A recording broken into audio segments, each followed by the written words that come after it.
ఏ విధంగా వస్తున్నాయి, ఏ విధంగా నివారణ చర్యలు తీసుకుంటున్నారనేది చాలా సందర్భాల్లో ప్రభుత్వాలు చెప్పిన అధ్యక్ష ఏ వ్యవస్థ అయినా సరే అది ప్రజలకు మేలు చేసే వ్యవస్థ అయితే దాన్ని కొనసాగించే ప్రభుత్వాలు ఉన్నాయి అధ్యక్ష. ఉదాహరణకి ఎన్టీ రామారావు గారు 2 రూపాయల కిలో బియ్యం పెట్టినప్పుడు వచ్చిన ప్రభుత్వాలన్నా కూడా అధ్యక్ష చాలా అధ్యక్ష మంత్రి గారు చెప్పిన సచివాలయం వ్యవస్థ ఏం కావాలో అడగండి. కానీ సచివాలయం వ్యవస్థ లేకపోవడం వల్ల వచ్చే ప్రాబ్లమ్స్లో ఇది ఒకటి విషయం అధ్యక్ష. డయేరియా కేసులు విజయనగరం జిల్లా గొర్రెల మండలం దగ్గర నుంచి విజయవాడ కావచ్చు, జగ్గాయపేట కావచ్చు, అనకాపల్లి కావచ్చు, గుంటూరు కావచ్చు, ఈరోజు శ్రీకాకుళం కావచ్చు అధ్యక్ష.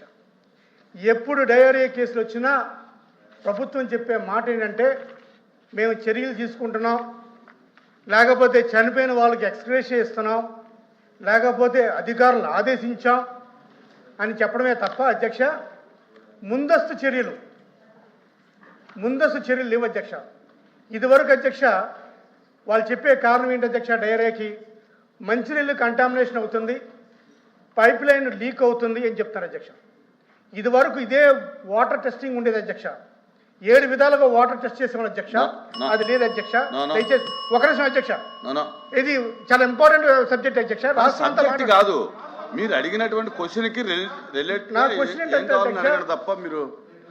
క్వశ్చన్ ఏంటంటే అధ్యక్ష ప్రివెంటివ్ మెజర్స్ లేకపోవటం వల్ల ఇది జరుగుతుందని చెప్తున్నాను అధ్యక్ష.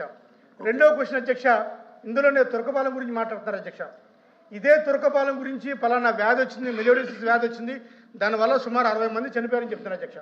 అసలు అధ్యక్ష ఈ వ్యాధి రావడానికి కారణం ఏంటి అధ్యక్ష? ఆ వ్యాధి రావడానికి కారణం ఏంటంటే ఆ గ్రామంలో క్వరీలో ఉన్న వాటర్ని తాగడం వల్ల వ్యాధి వచ్చింది అధ్యక్ష.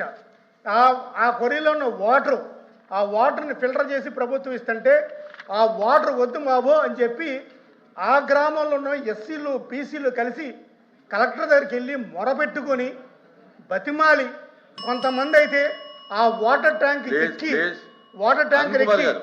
మేము చనిపోతాం, మాకు ఈ వాటర్ వద్దని ఎన్నిసార్లు ప్రభుత్వానికి నివేదించినా సరే ప్రభుత్వం పట్టించుకోకపోవటం వల్ల సుమారు 60 మంది ప్రాణాలు పోయిన అధ్యక్ష తురకపాలెంలో. ఇటువంటి ప్రివెంటివ్ మీరు ప్రసంగం చేస్తే కుదరదండి. మీరు ఏం చేయమంటారు, ప్రభుత్వం నుంచి ఏం కావాలి అది అడగాలి. కానీ మీరు ఇవన్నీ తీసుకోవట్లేదు, ఇప్పుడే తీసుకోమని చెప్తాను. దాని లోపాలు ఏంటి, దాని నివారణ ఏంటి, ప్రభుత్వం నుంచి మీరు ఏమి చర్యలు కావాలనుకుంటున్నారు అడగండి.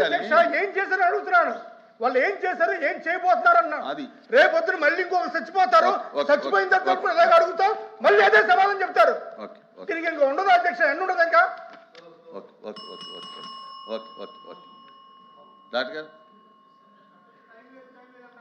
సున్నితమైన విషయాలు కూడా అధ్యక్ష. ధన్యవాదాలు అధ్యక్ష.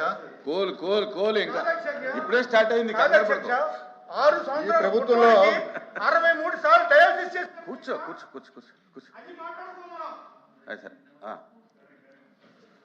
అధ్యక్ష, ఈ ప్రభుత్వంలో పాలు తాగితేనే చనిపోతున్నారు అధ్యక్ష, ఇంకా నీళ్లు తాగితే